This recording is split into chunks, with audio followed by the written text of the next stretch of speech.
ಇವತ್ತು ಕೈತೋಟದ ಬಗ್ಗೆ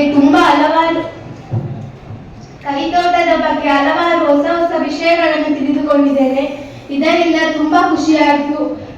ನಮ್ಮ ಮನೆಯಲ್ಲೂ ಗಿಡಗಳನ್ನು ತರಕಾರಿ ಗಿಡಗಳನ್ನು ಬೆಳೆಸುವಂತ ಮನಸ್ಸಿನಿಂದ ಹೇಳುತ್ತಿದ್ದೇನೆ. ನಾನು ಇನ್ನು ಗಿಡಗಳನ್ನು ಬೆಳೆಸುತ್ತೇನೆ. ಇದರಿಂದ ತುಂಬಾ ಖುಷಿಯಾಗಿದೆ. ಇದೊಂದು ಖುಷಿಯ ವಿಚಾರ. ಕೈತೋಟದ ಬಗ್ಗೆ ಹೇಳಬೇಕಂದ್ರೆ ಧನ್ಯವಾದಗಳು. ಸ್ವಾಗತಿಸ್ತಾ ಇದ್ದೇನೆ.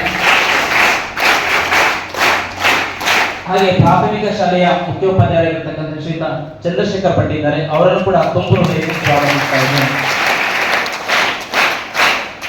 ಸಾವಯವ ಗ್ರಾಹಕ ಕೃಷಿ ಬಳಗ ಇದರ ಸದಸ್ಯರು, ಅವರ ಕಾರ್ಯಕಾರಿ ಸಮಿತಿಯ ಸದಸ್ಯರು ತುಂಬಾ ಜನ ಉಪಸ್ಥಿತರಿದ್ದಾರೆ. ತುಂಬಾ ದೂರದಿಂದ ವಿನಂತಿಯಲ್ಲಿ ಉತ್ತರ ಕೊಡಿ. ಮಾಡಬಹುದಾ? ಪ್ರಯತ್ನ ಮಾಡಬಹುದಾ? ದೊಡ್ಡವರು ತಪ್ಪು ತಿಳ್ಕೊಳ್ಬೇಡಿ. ನನ್ನ ಪ್ರಶ್ನೆ ಆದಾಗ ಉತ್ತರ ಕೊಡ್ಲಿಕ್ಕೆ ಸ್ವಲ್ಪ ನಾವೆಲ್ಲರೂ ಸಂತೋಷವಾಗಿ ಇರಬೇಕು ಅಂತ ಬಯಸ್ತೇವೆ. ಸರಿ ತಾನೆ? ಎಲ್ಲರೂ ಸಂತೋಷ ಆಗಿರ್ಬೇಕು. ನಮ್ಮಲ್ಲಿ ಏನಿರ್ಬೇಕು? ಫಸ್ಟ್ ನಾವು ಸಂತೋಷ ಆಗಿರ್ಬೇಕು. ಏನ್ ಬೇಕು ನಮ್ಮ ಹತ್ರ? ದುಡ್ಡು ಬೇಕು, ಸರಿ.